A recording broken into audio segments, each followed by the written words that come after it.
I've had some irritation about pronouns lately. I mean, I always have some irritation about pronouns. So I wrote this, Who Owns Your Pronouns? The Intellectual History of a Cultural War. So you're in Berlin, maybe in a queer community space, maybe a reading group, maybe just a party. Someone refers to a mutual friend using the wrong pronoun, and suddenly the room shifts. Someone corrects them firmly. Then again, the conversation derails, an apology is extracted, and you're left thinking, how did we get here? Not as a dismissal, as a genuine question, because the politics of personal pronouns, how we use them, police them, perform them, didn't come from nowhere. There's a real intellectual genealogy behind this. And understanding it doesn't mean you agree with how it plays out in every Berlin cafe argument. It just means that you're taking the question seriously. So today, let's follow the thread. It didn't start with Judith Butler. The name you'll hear most often in this conversation is Judith Butler. Fair enough. Her 1990 book, Gender Trouble, is probably the single most cited theoretical text when people try to explain where contemporary gender politics came from. But let's be precise about what Butler actually argued, because she gets misread constantly, both by people who worship her and by people who hate her. But Butler's central claim was that gender is performative, not performance in the theatrical sense, though that metaphor is useful. Performative in the philosophical sense, borrowed from J.L. Austin's speech act theory. Gender, Butler argued, isn't something you have, it's something you do repeatedly through gestures, behaviors, and yes, language. It's constituted through its enactment, not the other way around. This was generally radical in the 1990s. It meant that the categories woman and man weren't natural facts being described by language. They were social constructions being produced and reproduced by language and behavior. The prescription precedes the reality. The norm creates the body that appears to express it. Now, you can see how that leads somewhere politically. If gender is constructed through repetition, it can be disrupted through different repetitions. Drag, non-binary identity, pronoun choices, these aren't just personal preference. They're, in theory, small acts of structural resistance. But here's where people get sloppy. Butler didn't invent this idea in a vacuum. She was synthesizing and extending an entire tradition. The longer genealogy. Go back before Butler and you find a dense intellectual forest. There's Simone de Beauvoir in 1949. One is not born a woman, one becomes one, which prefigured almost everything Butler formalized. The constructedness of gender isn't a 1990s idea, it's at least a 1940s idea. There's Michel Foucault, whose work on power, discourse, and the body ran directly underneath Butler's. Foucault showed how categories of identity, the homosexual, the criminal, the madman, weren't discovered but produced by systems of knowledge and institutional power. The clinical gaze creates the pathology it claims to observe. Butler applied that logic specifically to gender. There's the activist tradition that runs parallel to all of this theory. Trans activists and gender nonconforming people were questioning binary categories in lived, practical ways long before anyone in the academy gave them a framework. Sandy Stone's 1987 Post-Transsexual Manifesto challenged the medical gateway of trans identity. Kate Bornstein was writing and performing gender nonconformity as a political act in the 1980s. The theory and the practice were always in conversation.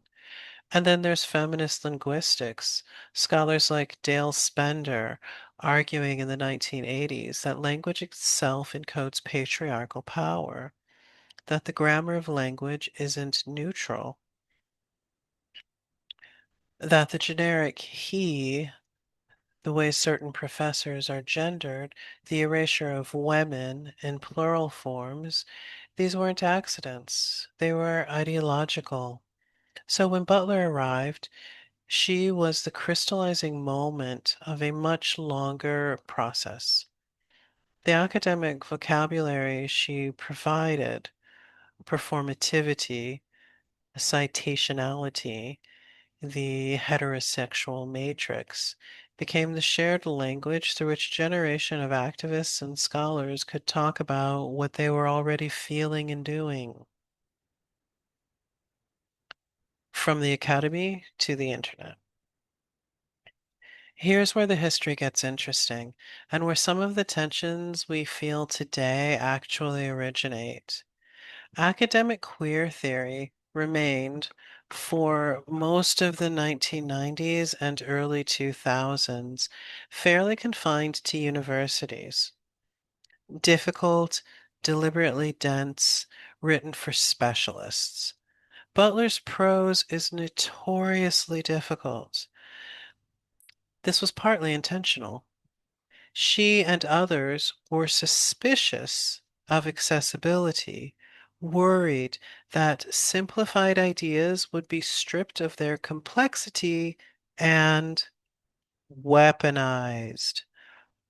That caution turned out to be partly justified, though not in the way they expected. What happened was the internet. Specifically, Tumblr, roughly between 2012 and 2016, the ideas, stripped of their theoretical scaffolding, simplified into shareable formats, transmitted virally, jumped from the seminar room into youth culture globally and almost overnight. This process created something interesting and somewhat paradoxical. The content of the ideas survived. Personal identity, the validity of non-binary experience, chosen pronouns, but much of the complexity was lost. What remained was often more rigid than the theory it came from. Butler's work was fundamentally and destabilizing categories about the impossibility of fixed identity. But what spread online was often a highly fixed set of categories, a proliferating menu of identity labels, each demanding precise recognition and correct usage. The irony is almost Foucauldian, a theory designed to undermine disciplinary norms, produced its own disciplinary apparatus. The grammar question. Let's stop here and address the linguistics directly because it matters. A common argument from pronoun skeptics is that singular they is grammatically wrong, that using they to refer to a single person breaks the rules of English. This is historically false, and it's worth knowing why. Singular they has existed in English for over 600 years. You find it in Chaucer. You find it throughout Shakespeare. Everyone to rest themselves betake, as he writes in Lucretia. Jane Austen used it routinely. It was standard English for centuries as a gender-neutral singular when the gender of the referent was unknown or unspecified.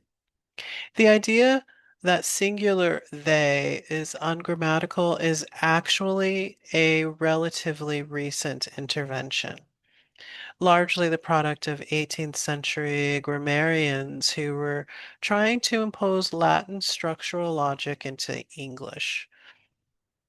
They decided that the generic pronoun should be he, which is where we get sentences like, every student should bring his textbook. That prescriptive rule, and it was always a rule imposed from outside, not one that emerged naturally from usage, overrode the much older singular they. So, the grammatical objection largely collapses under scrutiny. Singular they isn't a neologism, it's a recovery. Now, and this is where your Berlin frustration, my Berlin frustration in particular, becomes important. My anecdote is that I spent a holiday with people from different cultures. One, a German raised by a white German mother with a black father, not necessarily in the picture until this person was older. So you could say culturally this person is German. Another black person, both parents black, raised in a black household, raised in a black community, but these were Western communities. And these two people were ages 20 and 40. Then there was a 74-year-old from the Philippines, which is a language that doesn't have pronouns. And one of the things that I think about when I'm thinking about issues with pronouns is that I have friends in Paris who go crazy speaking to like Senegalese French speakers and diasporic post-colonial former colonies how they speak French because they mess up the pronouns and the grammar. So it's very ironic to me that I have the parallel of that situation that I have a 70-year-old Filipino woman who can't get anybody's pronouns right. And I'm thinking historically, when that woman came to Europe, she was beaten to death linguistically by younger people, older people who were frustrated that she wasn't using pronouns correctly in their language. Now that she's mastered the language, she's speaking English with them or German and not getting their pronouns right because they're using things like it and they, and they're bullying her, these politically correct, BIPOC, sadly, young people about pronouns. So to me, they sound no different than those old vicious beasts that beat you down when you're a foreigner speaking their language.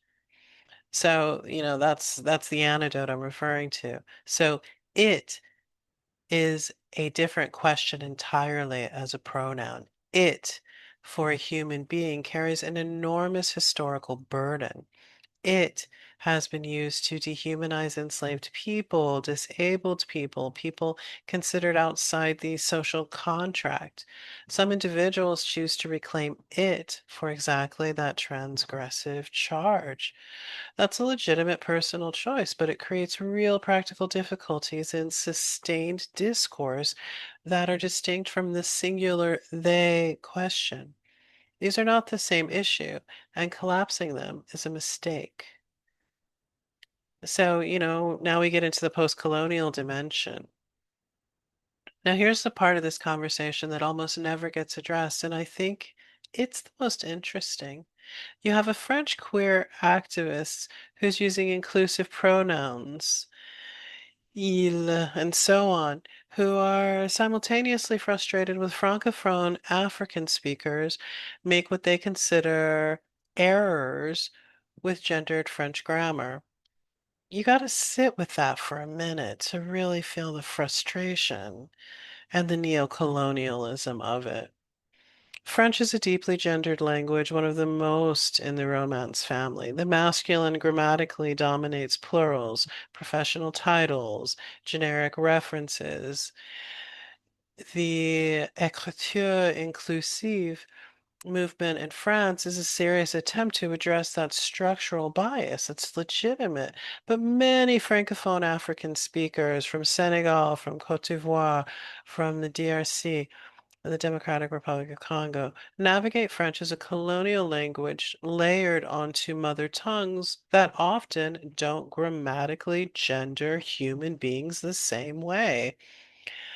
When a Wolof or Lingala speaker uses French pronouns flexibly, it may have nothing to do with progressive gender politics. It may simply be how language transfer works when your first language categorizes the world differently. The error, in other words, may be the trace of a different, equally valid grammatical logic.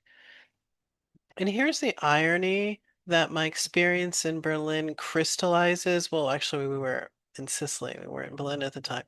Crystallizes perfectly. Is a person deploying the language of liberation and inclusion to police the linguistic behavior of someone from a post-colonial context, someone whose relationship to the French language or German language is already mediated by empire, is reproducing exactly the kind of power structure that queer theory was supposed to critique. This isn't an edge case, it's a fairly central contradiction, and it hasn't been resolved. Why does every liberation movement do this? So, who's responsible? And why does this keep happening? I want to end by being precise here because I think the easy answer, it's all Butler's fault or it's all social media's fault, misses something structurally important. Every liberation movement that achieves a degree of social traction faces the same problem. It generates vocabulary. That vocabulary spreads. Once spread, it acquires social capital. Using it correctly signals belonging. Using it incorrectly signals exclusion, bad faith. At that point, the vocabulary stops being purely a tool for liberation and starts functioning as a mechanism of social differentiation and, yes, social discipline. Foucault described this process in a different context, how the psychiatric profession, which claimed to liberate the mad from chains, produced subtler and more comprehensive forms of control. The liberatory gesture and the disciplinary one are not opposites. They tend to travel together. What I experience in this space, the bullhound insistence on correct pronoun usage with no apparent awareness of the linguistic complexity of the person being corrected, is this dynamic in miniature. It's not that the underlying concern, which is being recognized in your identity, is wrong. It isn't. It's that the form it takes has, in these cases, reproduced the very thing it claimed to oppose. The powerful correcting the less powerful, dressed in the language of justice. The generation below you will almost certainly develop their own vocabulary of critique for this, and some of them will use it just as rigidly. That's not cynicism. That's how it works. The more useful question isn't who to blame. It's whether we can hold the genuine insight that language shapes identity, that recognition matters, that grammar erodes power, while remaining alert to the ways these insights get weaponized in context where they cause more harm than good. That requires something harder than being right about theory. It requires judgment about the specific human situation in front of you. And that unfortunately can't be downloaded from a Tumblr post. If you want to go deeper on any of this, Butler's Gender Trouble, Foucault's Discipline and Punishment, Sandy Stone's Manifesto, or the linguistics of singular they, I'll maybe link everything in the description. I probably won't. And if you've had experiences like the one I've described, that strange friction between the language of inclusion and the practice of exclusion, I genuinely like to hear about it in the comments. See you next time. Thanks.